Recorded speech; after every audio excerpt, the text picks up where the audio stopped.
नपड़ा जिला खड़ियाल ब्लॉक अंतर्गत खासबाहाल ग्राम पंचायत रे नवनिर्मित आश्रयस्थली उद्घाटित हो जाइछि। खासबाहाल सरपंच कुनुचरण बेहरा फिता काटी यार उद्घाटन करी या द्वारा आम बैंक और ग्राम पंचायत को विभिन्न काम को आसुथिबा वृद्ध वृद्धा एवं दिव्यांग व्यक्ति माने विश्राम नहीं पाइबे और सेमानंक पई पानीय जल और शौचालय सुविधा करा जाइछि। ए अवसर रे गृह प्रतिष्ठा उत्सव मध्य अनुष्ठित होइतिला। समिति सभ्य हेमंत सबर एथिरे कर्ता कार्य तुलाइथिले। दुर्वादल हत्या पूजक दायित्व निर्वाह करथिबा बेले पूर्वतन सरपंच संतोष न्यालंक समेत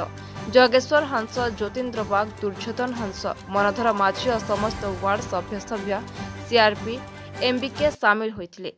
मोना संतोष न्याल पूर्वतन सरपंच समिति थी करी मुखा जड़े तो आम जिन आज पंचायत ऑफिस रे जिन उद्घाटन कलु आम तो मो सेवा केन्द्र अच्छे बैंक अच्छे आमर आश्रयस्थली जिन वृद्ध वृद्धा मन भत्ता लगे जेकोसी लोक आमर आसुछन पंचायत ऑफिस के से चाउल लगी हो कि जहाँ भी पंचायत सुविधा पाइबा लगी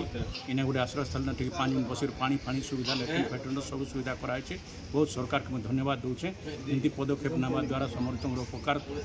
होचे आरु सब सुविधा पाचन एतकी सुविधा केन्द्र नहीं थी केवे नहीं थी भविष्य में इसन वर्तमान होती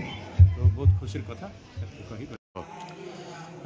मोर ना कुनुचंद बेहरा सरपंच खासबाहाल ग्राम पंचायत एटा आम ग्राम पंचायत आश्रयस्थली आम उद्घाटन करूँ इटा ओडिशा सरकार द्वारा आमको 10 लाख निमित्त ये आश्रयस्थली तार इटा है आम बैंक ग्राम बैंक दिन आम खुलाई थी और मो सेवा केन्द्र के दिन वृद्धा वृद्ध विकलांग दिव्यांग मैंने दिन पैसा लगे उठाबार लगे आसबे बैंक की से मैंने इन आश्रय ने इन लगे शौचालय पानी सुविधा होती एणु समस्त के कौन से असुविधा नहीं एणु मुझे ओडिशा सरकार के इरार हेबार द्वारा मुझे धन्यवाद देकर ओडिशा सरकार के मोर तरफ आर हार्दिक अभिनंदन जनाए। नपड़ा जिलूर धर्मेन्द्र कुमार घोरंक रिपोर्ट निर्मल टीवी।